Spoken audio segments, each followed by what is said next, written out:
This is for the leaders, the visionaries, the hope bringers, kindness instigators. This is your place to get loved, poured into, activated, and inspired. Well, good morning. Welcome to Fireside Friday. It is January 23rd, 2026, and I am still nursing a little bit of a sinus infection, still decompressing, decongesting. So if you hear that in my voice, that's what you hear. And actually, that brings me to where I want to kind of start today. I didn't know how I was going to start today, but this feels appropriate. So this is my mug. We have very limited space in our home. This actually is not a mug that belongs to me. It belongs to Serge. And he's not even really a Marvel fan. But we are a fan of a good villain around here, especially a villain like backstory and seeing how villains become villains. Because most villains don't start out just wanting to create chaos or wreak havoc. Most of them have a story, an origin story of how they came to become a villain, something that changed their life or their perspective. And because of that, they create what they must do because of what happened to them, around them.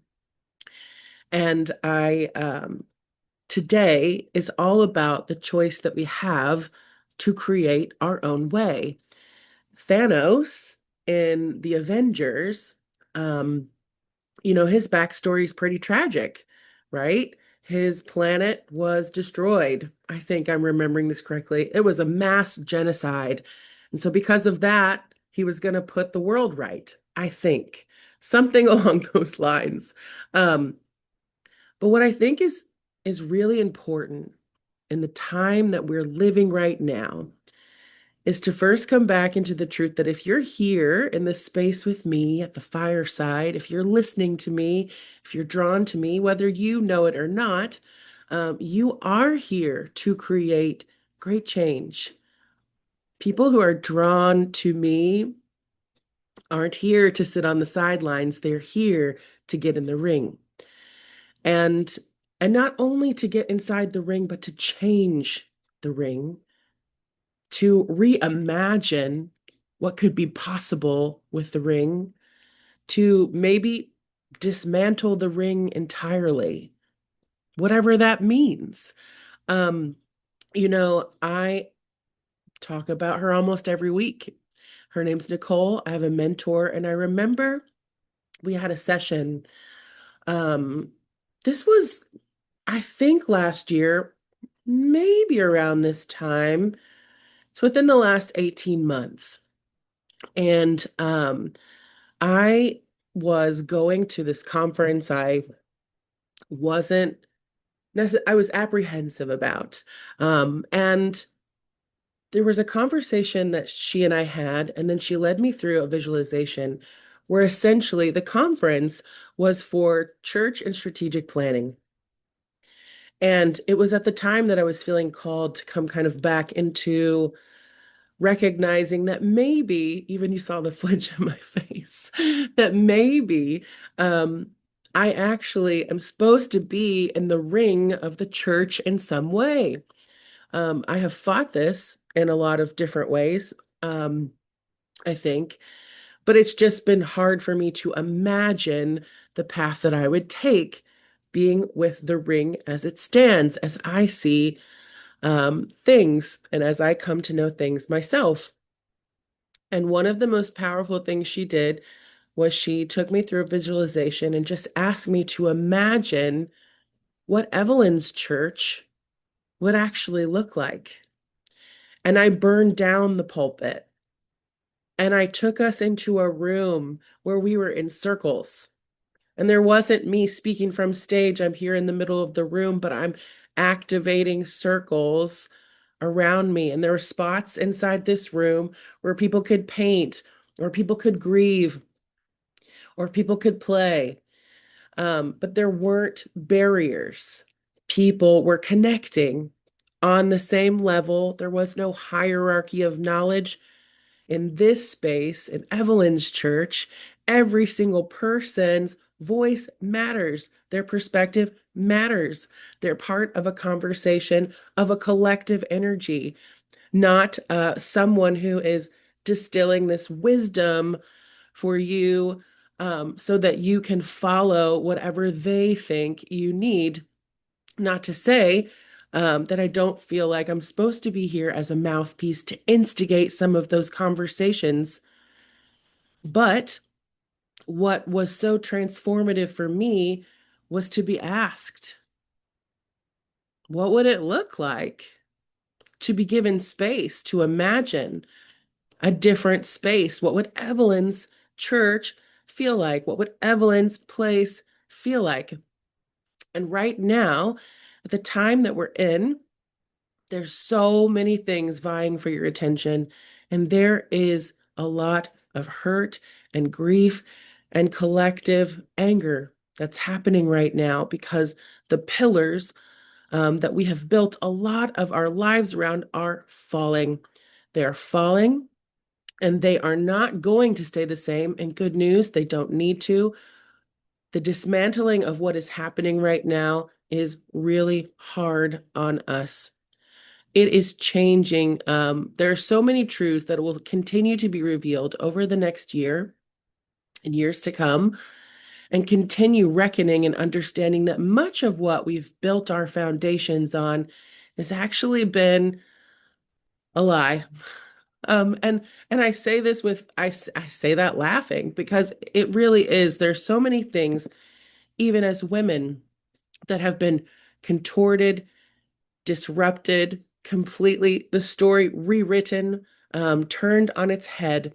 And what I think is happening right now is that feminine story, especially when we look at the story of Mary Magdalene, if we really start studying where she came from and actually her true story of origin beyond the ones that have been told to us, there is so much there inside of that. Excuse me, just a second, I'm mute because I've got a cough.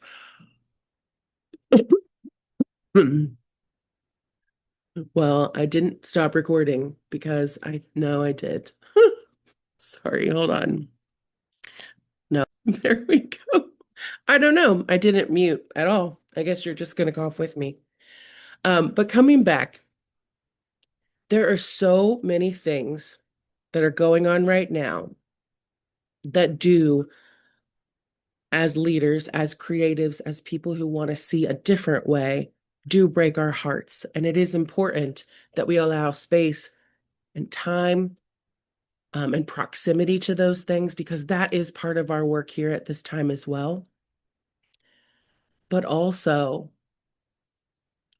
please remember that I do believe that you are here for such a time as this. I do believe that the medicine you crave to bring and the ideas and the way that you are here to instigate different things requires space and proximity and belief. It does. And this is why the fireside is important and why I keep coming back to stoke it, because we need leaders during this time and as we continue this transition into what's to come, who are going to continue to feel like a safe space, who can help regulate and transfer their peace. If you've seen the peace walks that are happening, they started, I think, in November. The venerated monks that are making their way from Texas to Washington, D.C. If you haven't seen this, this is also an example of another way, another perspective, another way to creatively engage with the time that we're living inside of.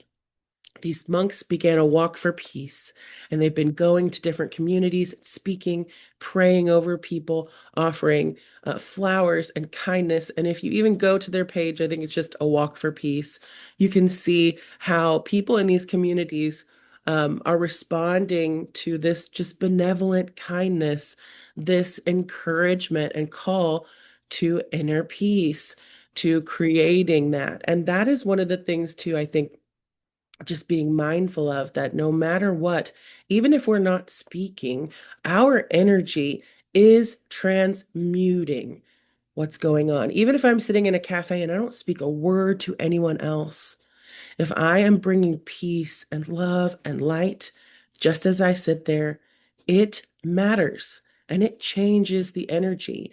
And this is something that Serge and I were talking about actually this week is it's that famous quote, like, I don't know what it says, but it's like, we're here to be not thermometers. We're not taking the temperature, but we're thermostats. We're setting the temperature. And we all have that ability to change from reacting like a thermometer and responding like a thermostat. We can change the energy of the environment just by choosing to be at peace within ourselves. It doesn't mean that everything is okay. Often, most things are not okay. Most things there will still need to be cleaned, fixed, transformed, reimagined, even in our best ability. And that's part of being a collective. That's part of being in community. That's part of also recognizing that each one of us brings collective wisdom, skills, and experiences that we all benefit from and that we can benefit from. And I think the really important message that I keep coming home to for us this week is that your perspective and what you choose to focus on and what you choose to imagine is your responsibility.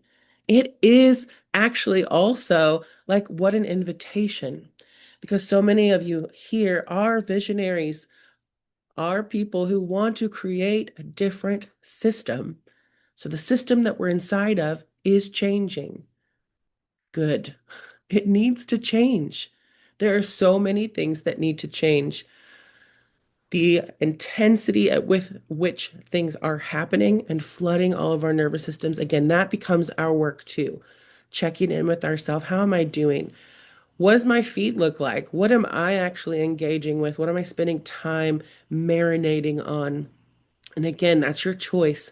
But just choosing, how am I spending my time? Is it refueling and reviving and nourishing me? Or is it depleting me? Is it creating more fear? Is it creating more anxiety for me? How will that actually help me bring the things and birth the things and create the new initiatives that I feel like I want to create? How is what I'm doing right now with my life and the way that I'm investing it actually paying for the rest? What does that look like? Um, and again, how we choose to do that is all completely our own.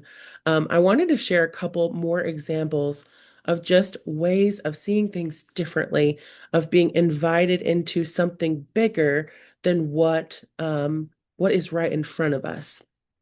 Let me see if I can. Oh, I gotta pull these back up from minimize. Give me just a second. Um, I want to start with you. Okay. Um, these are just some stories I saw on social media this week. And again, they spurred some conversation within me.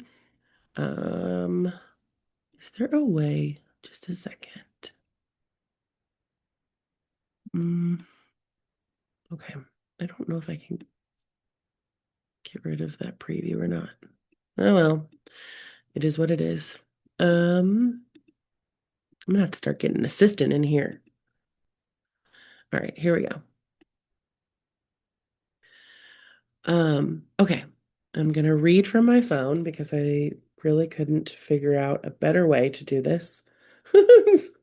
I mean, it will work. I'm gonna read what was written with this initial post, okay? My son punched holes through our hallway wall during his breakdown, and I sat on the floor, staring at the damage, thinking, this is what our whole life looks like now. The crisis team had just left. New medication adjustments, another therapy referral. I was 51, exhausted, looking at 5 jagged wounds in drywall that insurance wouldn't cover because mental health damage doesn't count the same way accidents do. My ex-husband's voice in my head saying I coddled him, made him soft. This was somehow my fault. Just patch it, my sister said when she came by. Spackle and paint it. You'll never know it happened.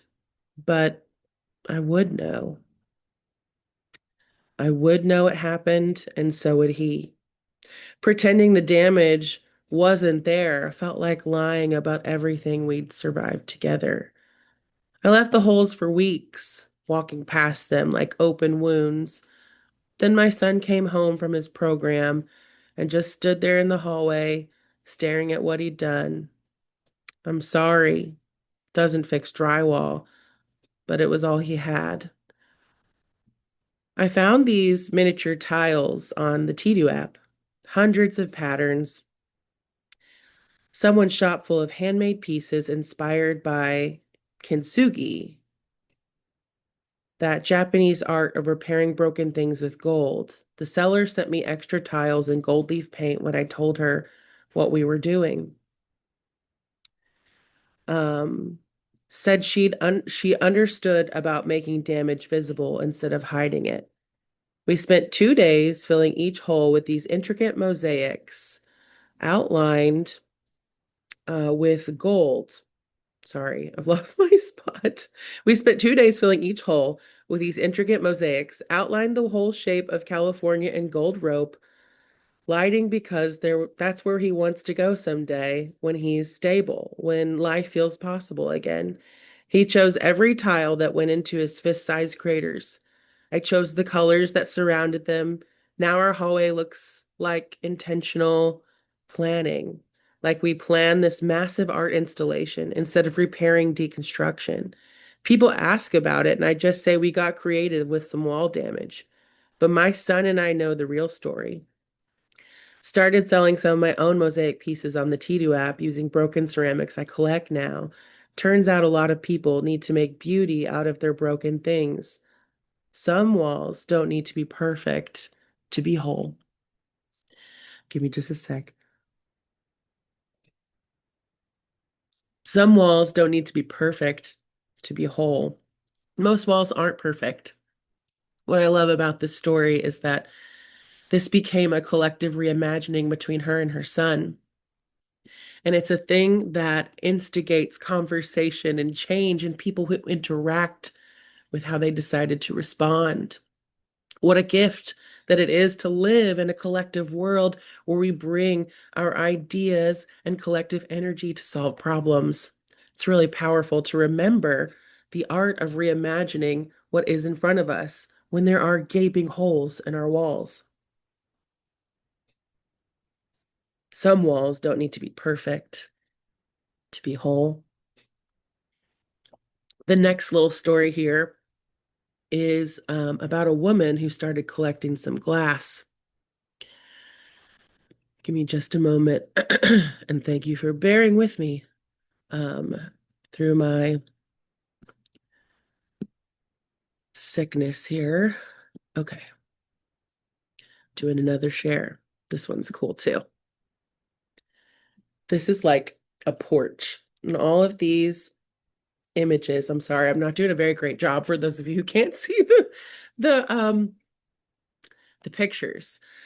This is a picture of glass that's been made into a wall, and it's all different vases and pieces of glass, different colors, sizes, shapes, tops, and it's been like cemented together. Give me just a sec, gotta get to her story. And I don't have names for these people. I tried to find them this morning, and they were not listed. They're just shared. Okay.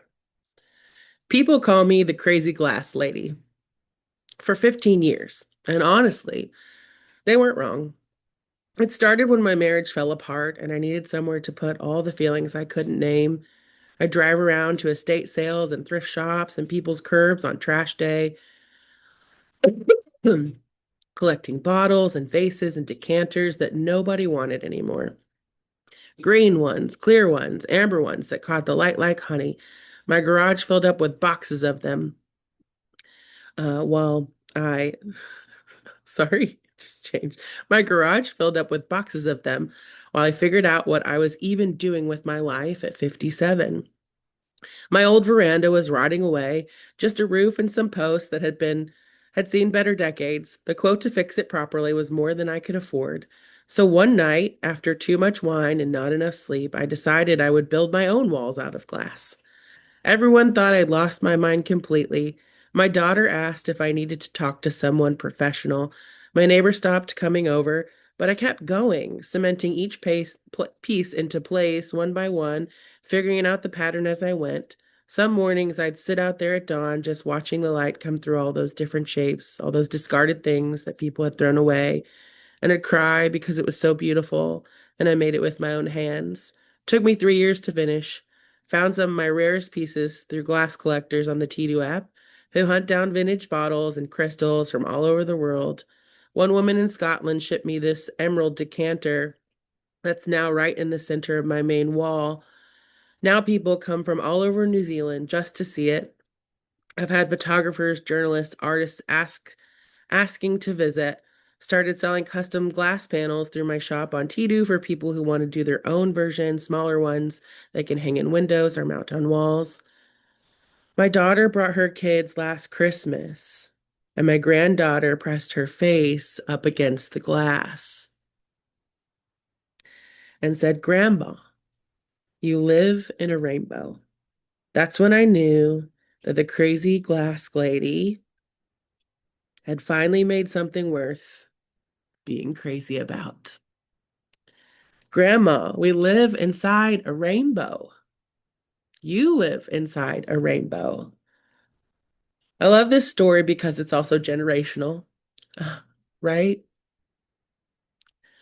We're always changing the narrative. We're always inviting people into something more just by engaging the world in the ways that we feel led and pulled. She felt pulled to start collecting this glass before she knew what it was for, before she had a productive purpose for it. She just followed the instinct to collect it. And then from there, it became an outpouring, something that she did, that she brought her own energy into.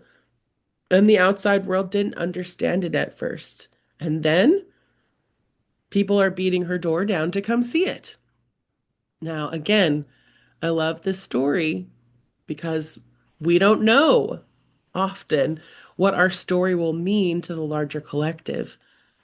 But I have found that every time I step out and share my story, whether I'm feeling like a gaping hole in the wall or I get to share how what I did with the hole, people find a home in that, and they find hope through that often. Um, and that's one of the things that I feel like I'm here to do. That feels like something that I'm here to instigate hope, possibility, and encouragement, belief. We were watching a stand up from Kumal. I always mess up his last name, so I'm not even going to try. And I think the stand up was like Nighttime Thoughts or something. We streamed it through Hulu.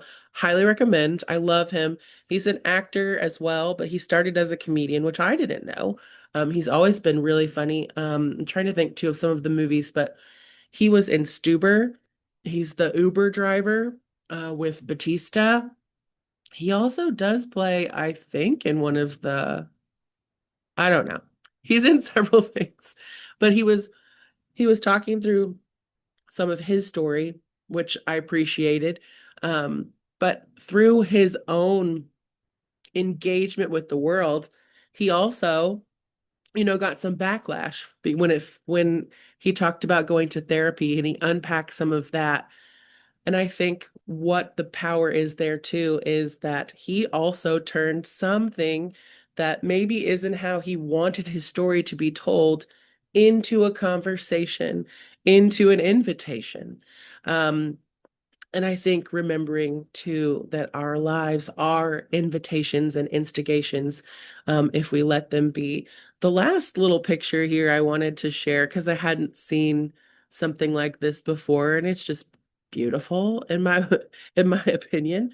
Um, if you've ever seen the like libraries where you leave a book or take a book, and they're often like wooden boxes, sometimes people yards, sometimes they're in parks. But I saw this one this morning and I love it. It's this grandfather clock that someone has put under a tree. Um, and they basically have turned it into one of these little free libraries where you can take a book or leave a book. And it's this communal exchange. I love repurposing and imagining pieces in places that you wouldn't normally find them. And so I love to because we have the tree. This grandfather clock was wood, right? It was first started as a tree. Then someone took that tree and they turned it into a clock. And now that clock has been turned into a library. So many different ways that our creativity and our imagination can fuel and change and foster the communities that we crave. But it is so important that we remember the power that we have. And I'm going to try to do this. I have been doing it without kind of knowing it, and then it kind of occurred to me last week. But I often do reference songs here on the podcast because music for me is very powerful, and lyrics especially. And so what I've started doing, because this happened, is this is I think our third episode for this year, is that each episode is going to be connected to a song. That's my hope and intention. Right now, we're good. We're on track. We've got 3 for 3. It's on Spotify. I'll link it in the show notes as well. But today's song is from Moana. And I've got to pull up my little cheat sheet here because I want to read them over us. But I love the story of Moana. When I saw it, I related so much to it. She's the daughter of the chief, growing up in this place, and she knows what's expected of her. And she's always known that that's going to be her role. There's this knowing in her, but something is craving in her for things to kind of move differently. She feels drawn to the water, but her dad says, no, no, we don't go to the water. We stay here in the safety of our island. And her soul keeps going, but I feel like I'm supposed to be in the water until she can't handle it anymore. She has to actually go into the water. Her journey would call her deeper into the water, right? The story or the lyrics. I've been staring at the edge of the water long as I can remember, never really knowing why. I wish I could be the perfect daughter, but I come back to the water, not no matter how hard I try. Every turn I take, every trail I track, every path I make, every road leads back to the place I know where I cannot go, where I long to be. See the line where the sky meets the sea, it calls me, and no one knows how far it goes. If the wind in my sail on the sea stays behind me, one day I'll know. If I go, there's no telling how far I'll go. I know everybody on this island seems so happy on this island. Everything is by design.